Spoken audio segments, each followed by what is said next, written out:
At the beginning of the story we meet a boy named Insu who possesses the ability to see ghosts and has a mysterious locket that starts moving automatically. In the presence of spirits after a phone call with his mother, the locket spins, indicating the proximity of a ghost. When Insu disconnects the call, he discovers a ghost, and his classmates witnessing the situation begin to bully him, blaming him for the ghost's appearance. A ghost girl appears, intensifying Insu's fright, and later in the train she continues to haunt him. When he returns home, he finds the same ghost sitting on his shoulders, seeking his help. Insu agrees, leading to a scene where the police, guided by Insu, discovers the dead body of the girl. The spirit continues to trouble Insu even at home. Overwhelmed by the haunting experiences, Insu decides to move to his uncle's house, informing him about the situation. However, his uncle, who also possesses supernatural powers, warns him against living together due to the potential crowd of ghosts. Ignoring the advice, Insu decides to shift with his uncle. The next morning, Insu boards a bus to reach his uncle's house, where he encounters a cute ghost girl named Rose.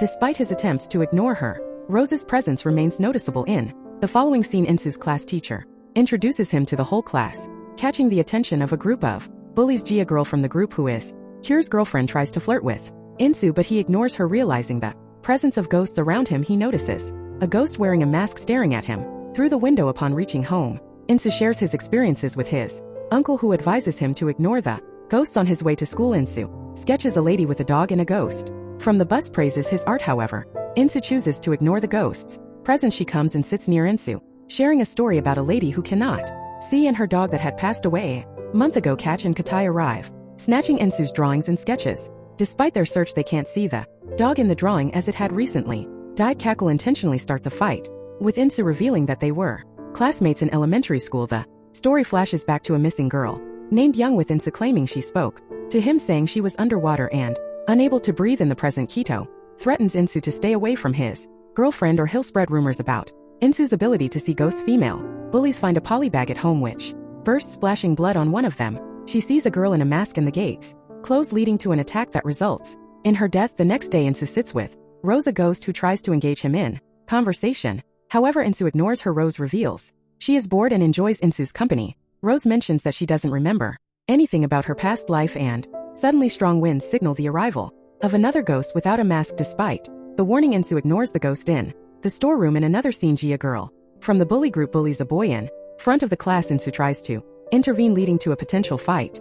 However, Ji stops the boys from beating Insu, expressing her liking for him. Later, a ghost visits Insu's house, where Insu is watching news about a masked killer. Insu asks his uncle about the girl with the mask at school, and the ghost reveals her name is Sahitai, and Nara from the bully group come to school at night to retrieve Nara's phone. Sahi, the masked girl, kills Kai and scares Nara in the bathroom, killing her as well. The next morning, students find the dead bodies of Kai and Nara. Ji looks upset as her friends are being killed one by one. Insu tries to gather information about Sa, and a student reveals that Sahi had committed suicide with the bully group. Behind it, Insu and Rose enjoy each other's company, but Insu receives a message with a photo of Sahi and a mask, warning him not to inquire about her. Insu asks Rose about Sahi, and Rose explains that the whole school knows why Sahi committed suicide infuriated Insu.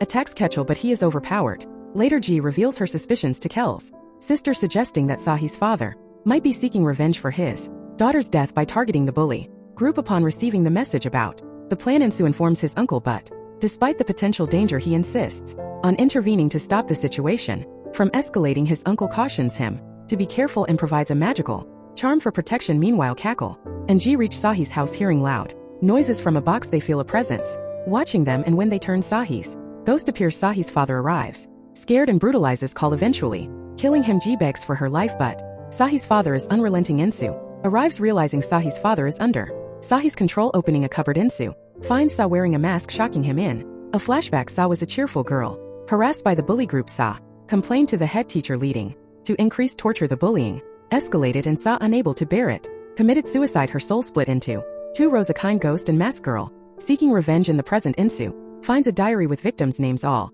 crossed out except the head teacher. Insu rushes to the school while calling his uncle to perform Sahi's last rites at the school. The head teacher sees Rose's ghost. Getting frightened, Insu inquires about the head teacher but faces silence. Sa, under mask girl's influence, threatens the students, revealing her desire to kill them due to their inaction during Her torment supports petrol intending to set them ablaze, but Rose intervenes, catching the lighter. The two personalities clash with mask girl overpowering Rose. Meanwhile, Insu's uncle performs Shahi's last rites, and Shahi's soul leaves the head teacher's body. Insu Checks using the magical lock revealing Rose's presence. Insu tries to reason, with Sahi giving her a notebook from Shahi's house. In a flashback, Insu and Shahi were childhood friends who loved each other. In the present, Insu apologizes to Sahi for not recognizing her. His uncle's magical knife glows, meant to kill the porcupine, but Insu can't harm Sa. The porcupine kills herself. Apologizing to Insu, Sahi's soul reminisces about moments with Insu. In the next scene, students pay tribute to Sa at her grave, apologizing to her. Subby remembers Sa and makes a daily